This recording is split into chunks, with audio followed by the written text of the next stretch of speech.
大家好，今天我们来制作一道传统的中式面点肉末花卷。不过我们将采用烤箱烘烤的方法，带来别样的风味。这是所需用的食材：中筋面粉、猪肉末、酵母及其他配料。具体用量见屏幕。首先将5克酵母加入面粉中，搅拌几下，然后加入300克清水，用铲子搅拌面粉成面絮状，再下手揉面，将面团揉至光滑。再滴上1小勺食用油，把油均匀地涂抹在面团的表面，封锁住面团的水分，再盖上保鲜膜，放置在温暖处发酵约1个小时。此时我们来准备肉馅，这是500克新鲜的猪肉，瘦多肥少。将猪肉切成条，再改刀切丁，放入搅拌机，搅拌成这种肉泥状就可以了，方便调料腌制入味。现在来给肉馅调味，加入1小勺盐、1小勺鸡精、1小勺黑胡椒、2勺酱油、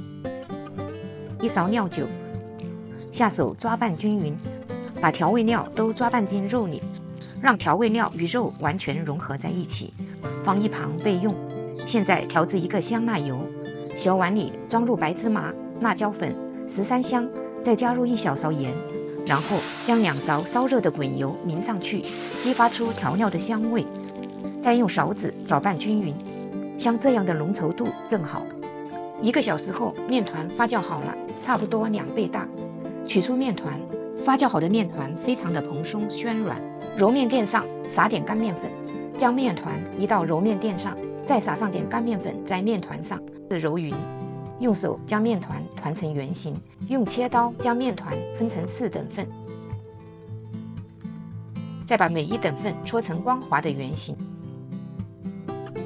先将3个面团放在盘子里，用保鲜膜盖住，防止面团因水分蒸发而干裂。将1个面团放在揉面垫上，用擀面杖均匀地擀开，擀成长方形的薄片，厚度约为3毫米。在面皮上薄薄地涂刷上1层香辣油，涂抹均匀，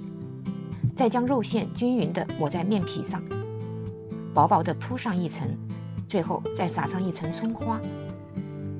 然后将面皮从一端向另一端卷起，要均匀地卷。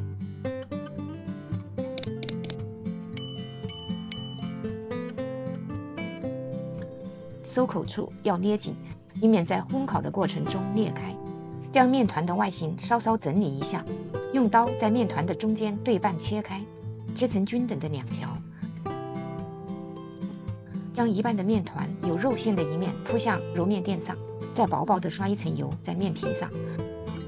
然后将另一半的面团开口朝上落上去，再从中间开始向相反的方向扭转，扭成麻花的形状。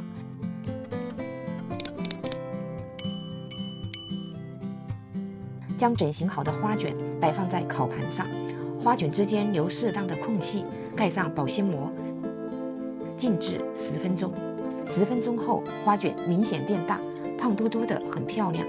现在可以将这些花卷切成你想要的尺寸，我这里分成了12块，大小刚刚好，然后送入烤箱。预热烤箱至180摄氏度，烤30分钟。30分钟后，花卷出炉了，真的是金黄酥脆，香气扑鼻。稍微放凉后就可享用，外酥里软，肉香四溢。传统的肉末花卷需要蒸锅，但今天我们用烤箱来完成，省时省力，味道比蒸的还要好。捏捏这个花卷，嘎嘎作响，酥脆得很。撕开花卷，每一层都裹着香喷喷的肉末和葱花，松软有弹性，咸香味美，咬一口唇齿留香。如果你喜欢这个简单又美味的食谱，请点赞、订阅、分享，我们下期再见。